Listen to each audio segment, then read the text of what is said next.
আচ্ছা শোনো ইভান, এটা তো মেয়েরা করে, তুমি কেন পড়েছো?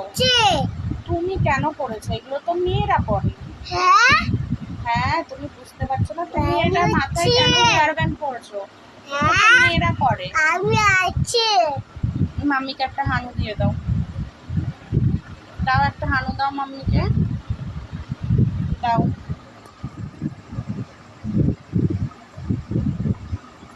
এই বডিটা আর দেখাস না, ও সারাক্ষণ আমার চুলগুলো নিয়ে। ওকে ওকে, একটা হানু দাও মাম্মিকে গলা জড়িয়ে, প্লিজ দাও দাও দাও, একটা হানু দাও। আচ্ছা তুমি একটু লাভ দেখিয়ে দাও তো, একটু লাভ দেখিয়ে দাও, দাও ভালো করে দেখাও। ও